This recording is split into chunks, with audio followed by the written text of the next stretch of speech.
안녕하세요. 역사를 사랑하는 박사입니다. 오늘은 캄보디아의 khmer 누지에 대해서 한번 알아보겠습니다. 1960년대 중후반 베트남 전쟁의 와중에 소수 먼지멘들이 제기된 공산당 분파이자 붉은 khmer이라는 의미를 띠고 있습니다. 북베트남과 중국의 지원 아래 무력 저항으로 캄보디아 왕정에 맞섰습니다. khmer 루즈는 미비한 세력에 지원하지 않아서는 놈들이 주도한 군부 쿠데타에 맞서보자 여러 세력을 끌어들여 국왕 시아르코 덕에 무기 지원비 그 수가 크게 늘어났습니다.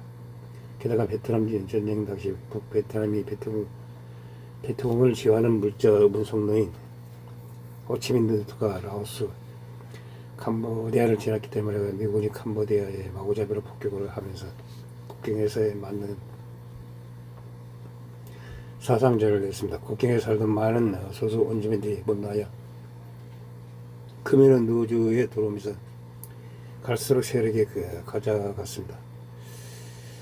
게다가 반미적 투쟁으로 민중들이 재직까지 크게 얻었습니다. 이 폭격은 캄보디아 중부 및 동부 지역을 중심으로 이루어졌습니다. 국경지대에 거주하는 시민들을 프놈펜으로 몰려들게 됐습니다.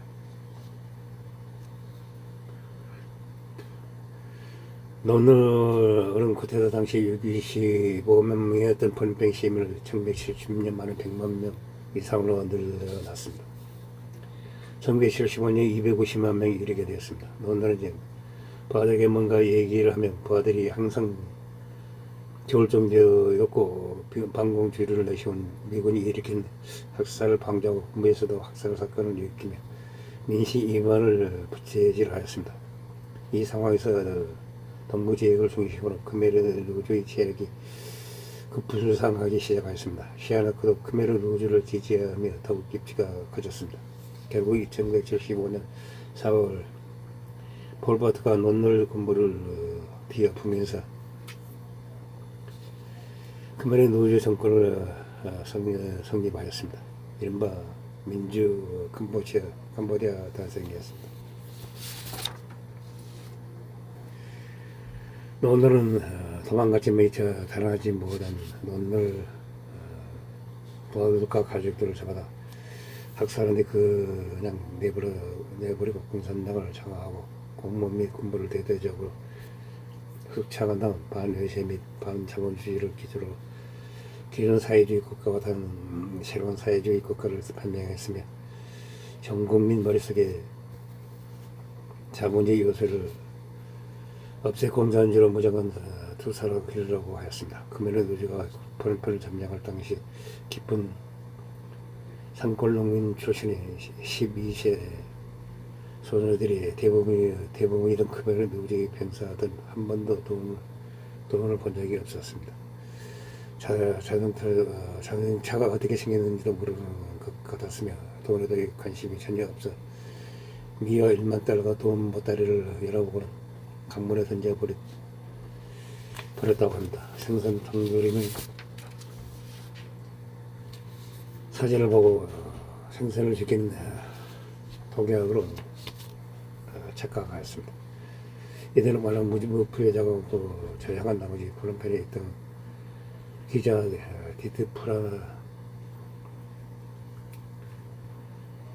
디프라는 그들은 다른 세계에서 왔다고 말했을 정도였습니다. 게다가 khmer 누주가 프놈펜을 점령하자 프놈펜은 행복의 기운이 감돌아 젊이들은 서로 싸움고 춤을 췄습니다. 길거리에서 나와 노래하고 소리를 쳤습니다. 그들은 khmer 누주의 프놈펜 점령의 공포를 들게 된 로켓 폭포 공격, 직면, 부패하고 지긋지긋한 정권이 이제 끝났다 신호로 받아들였습니다. 하지만 이들 중 어느 누구도 프놈펜에 있는 모두에게 폴포트가 세운 khmer 누주 정권 이들 원권 지하에서 1950년 60년대 시아르코 왕정과 70년대 초반 논놀 정권 때와는 비교도 할 수 없을 정도로 장황한 폭정과 비바람이 닥칠 것이라고 예상하지 못하였습니다. 우리는 그동안 투쟁 과정에서 얻은 경험을 통해 전혀 새로운 형태의 사회주의 국가를 건설할 것이다. 과거로부터 모든 것을 단절하고 전통은 사라질 것이다. 화폐와 경제 체제가 사라져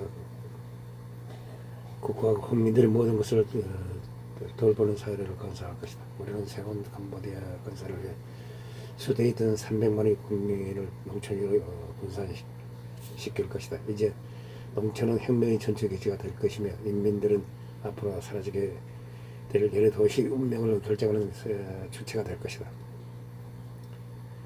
역사상 이전에 없었는 것을 만들고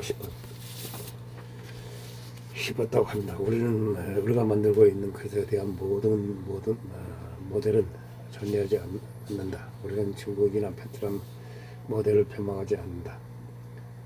이행살이 민주 캄보디아 정부 부수상 이제 우리는 공산주의를 실현할 100%의 준비가 되어 있다. 우리는 심지어 중국을 앞지를 수도 있을 것이다. 그와 khmer을 누구주는 모든 인민은 농경사회에 집중해야 하며 나아가 위험이 되는 모든 요소 대중문화 및 퇴폐하고 예먼 사고 방식을 가진 이들은 필요 없다. 농업 중심의 안명한 공산주의 국가 정립을 궁극적으로 목표로 삼았다. 특히 폴포트 본인이 톱 모델인 마오쩌둥이 시행한 정책인 대약진 운동을 본격적으로 도입하기 시작했다. 극단적이고 폭력적인 방법을 시행하였다. 애초에 대약진 운동은 기회를 살려한 것이 어찌됐든 동시와 농촌에서 사회주의적 조직과 증산을 누리던 대약진 기본적으로 도는 격착을 목적으로 삼았다. 모두의 발전을 도모하던 운동이었으며 동시기에 이루어지던 하방운동 역시 도시민을 수백만 단위로 내려보냈던 것이 아니라 기현 지식인의 교회와 혹은 공산당원의 일종의 파괴 및 지방 통일을 위해 시행된 것이었다. 그러나 그런 국가를 유토피아 급진적으로 변화시키려면 수백만 명을 죽이는 것이 필요하다고 믿었다. 먼저 그는 인민들의 생활을 너무 안 나가게 하고 반동분자들을 더 강력하게 통제하지 못하면 혁명은 실패할 것이라고 주장하며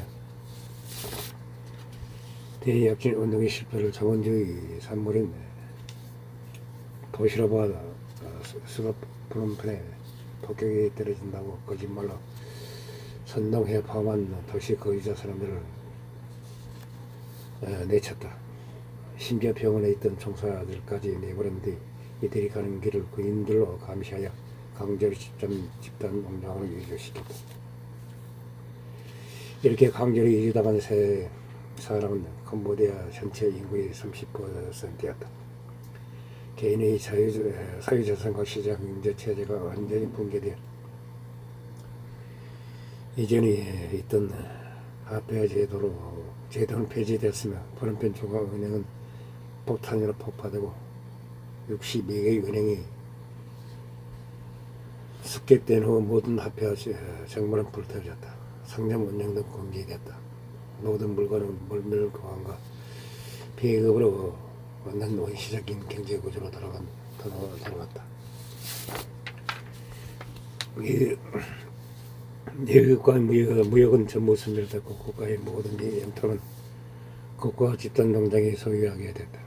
khmer 노조의 관점에서 볼 때 캄보디아는 2000년 역사상 처음으로 외세의 경제적 지배에서 자유로운 나라가 됐다.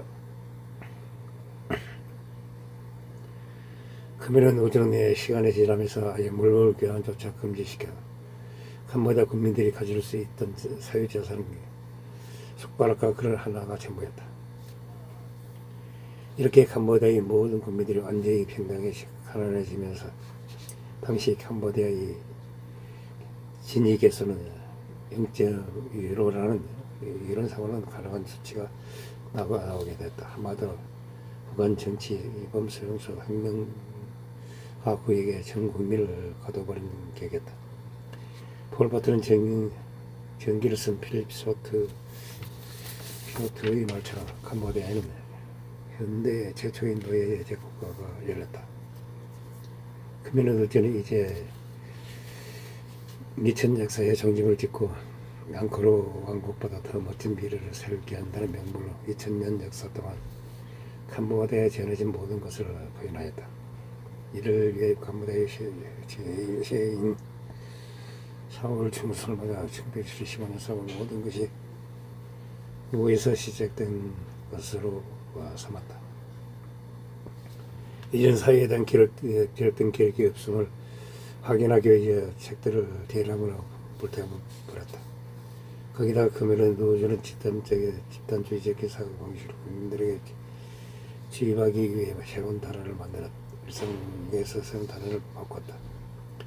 실제로 금요일 노조는 금요일에 있던 하자의 개혁과 사회적 지위를 정의하는 복지적인 세계를 모두 금지하고 사람들끼리 단순히 친구 또는 동지를 의미하는 이런 호칭으로 부르는 것을 권장했다. 자신에 대해 얘기할 때 그 단순한 나가 아닌 복수형 우리로 말하는 것이 권장됐다. 심지어 아버지와 어머니를 부르는 호칭도 각각 포매로 새로 만들었다. 게다가 어린이들 자신의 친부를 숙모로 부르고 다른 사람을 엄마, 아빠로 불러야 했다. 심지어 국민들은 일반적으로 성별로 구분됐다. 그런 학교가 자본주의로 가르친다고 생각하여 전국에 있는 학교를 모두 강제 폐쇄하였다. 그나마 교육을 시킨다고 해도 문학과 과학 등 서구 문물을 가르치는 것은 언급하면서 기본적인 문해력과 수학, 혁명적 가치를 교육하는 것과 금방 가름해졌다.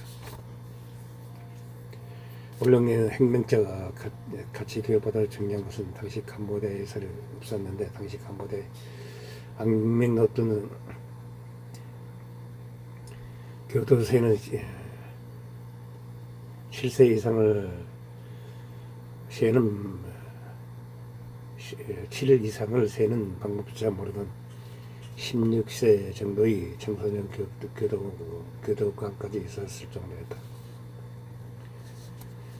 캄보디아는 외국의 도움 하나 없이 자립해야 한다는 이유로 캄보디아의 국경은 육상과 해상 관계없이 모두 봉쇄했다. 이동수단 보기도 금지되었다. 국경 항공사였던 캄보디아 에어라인도 완전히 폐쇄되어 버렸다. 전기 국제 항공편도가 완전히 없어졌으며 심지어 외국 대사관도 모두 폐쇄됐다. 대사관 직원들도 모두 쫓겨났다. 캄보디아는 외부 세력에게 완전히 단열된 육지섬이 됐다. 이런 캄보디아에 대해 프리덤 하우스는 1978년 세계 자유연감에서 1977년이 캄보디아는 아마도 세계에서 가장 완벽한 복정이었을 것이다 라고 평하였다. 공식 보고서에 대놓고 이런 주관적인 표현을 썼을 정도였다. 폴포트의 복종의 극단성을 짐작할 만하다.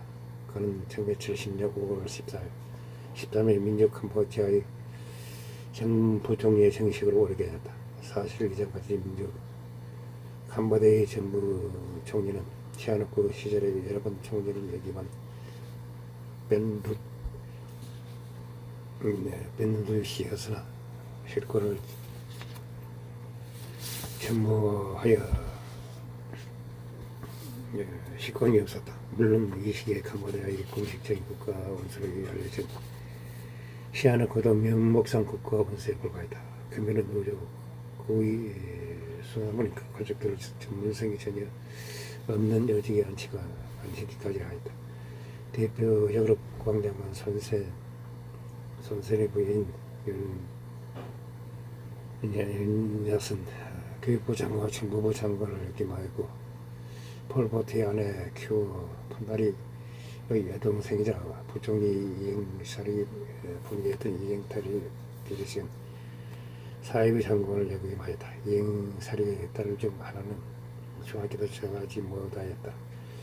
병원의 원장이 된 데다가 이행사령의 조건은 영어를 오고됐음에도 라디오 프롬펜의 영어 번역가가 됐다. 민주 캄보디아에서는 폴포트의 조카들 중 일부도 임무부에 이르렀다고 한다. 그는 집권 초기에 2년 동안 외부에 전혀 모습을 보이지 않았다. 베일 속의 인물로 지내다가 1977년 9월 프롬펜의 올림픽 경기장에서 한 연설에서 처음으로 공개 석상에서 모습을 보였다. 그가 이렇게 일부러 노출거린 것은 비밀 유지가 혁명의 기본칙이라고 강조했기 때문이다. 아니 유명한 폴포트라는 가명은 1970년 7월 썼다고 하며 그 외에 북하이 폴 87 형님 구구 뱀 등 수없이 많은 가명을 만들어서 그때그때 바꾸어가며 활동하였다. 본인의 신상 정보를 철저히 숨기는 것으로 모자라 가짜 정보까지 만들어 헐리퀴드 했다. 실제로 폴포트의 자기 은폐가 어찌나 철저했냐면 캄보디아의 일반 국민들은 물론이고 폴포트와 함께 활동했던 사람들마저 폴포트의 출생인과 본명을 아는 사람이 없었다. 캄보디아 공산당 정비사 폴포트의 살로사가 동일 인물이라는 것을 모르는 사람들도 많았다. 심지어 그의 형과 누나마저 폴포트의 직위를 1978년 시방정부의 대영 시대에 안동시가 초상화가 걸린 것을 보고 나서야 알게 되었다. 이 때문에 집권 시절 폴포트 개인에 대한 우상화는 거의 이루어지지 않았다. 폴포트가 공식 석상에 넣은 뒤에 겨우 초상화, 반신상 등을 제작하는 지시가 나왔다. 이를 선정용으로 쓰지는 않았다. 그런 크메르 노조 정권이 우상하는 언까지 불리는 정권 및 국가 자체를 대상을 하였다. 폴포트의 조카가 길림피드에 강화한 뒤에 쓴 글이 아버지 폴포트의 형은 동생을 원망하며 자살했다. 이렇게 khmer 노제가 상상을 초월하는 해석은 정책을 시행하여 논들 정권이 배달을 정선하고 나라를 정상으로 되돌릴 것이라는 사람들은 기대를 저버리자 민심이 이반하여 시위와 반발이 이어졌다. 결국 폴포트는 국가의 발전을 가로막는 자들을 모두 죽여야 한다는 취지의 대학살을 하였다. 그 결과 4년 안 되는 짧은 기간 동안 최소 1130명 이상에 달하는 엄청난 사람들이 죽었다. 이것이 바로 홀로코스트 르완다 학살과 함께 그 현대사의 3대 학살이다. 인류 역사 속에서 가장 참혹하고 끔찍한 비극 중 하나로 꼽히며 인간의 참성의 근간을 뒤흔드는 사건이라고 보고 있다. 얼마나 끔찍한 학살이었는지 참고로 폴포트의 길림피드의 창극 속에서도 캄보디아 혁명의 시에게 혁명의 본보기이며 민주 캄보디아의 혼란스러운 세계 한가운데 떠있는 순결이 섬이자 인류의 귀중한 본보기라고 하였다. 당시 공산당 중앙위원회에서의 학술 자료에 따르면 화폐, 폐자, 시장 경제의 금지 등을 예로 오랜 세계 다른 국가에서 한 번도 시행한 적이 없는 정책을 실시하고 있었다. 그 덕분에 인류가 수백 년 동안 신해온 도시와 지방간의 모순이 성공적으로 해소되고 있다는 말을 넘어 무려 전 세계가 우리를 보라고 칭찬하면서 우리를 다 배우고 있다고까지 선전하였다. 물론 이 발언은 길림피드의 잠상들을 보면 웃음조차 나오지 않는 망언이다. 거기다가 나디오 프로프는 민주 캄보디아의 제국주의를 무너뜨린다며 미국 우인을 비롯한 모든 인류가 승리를 맛볼 것이라며 황등 자만심을 보출하였다.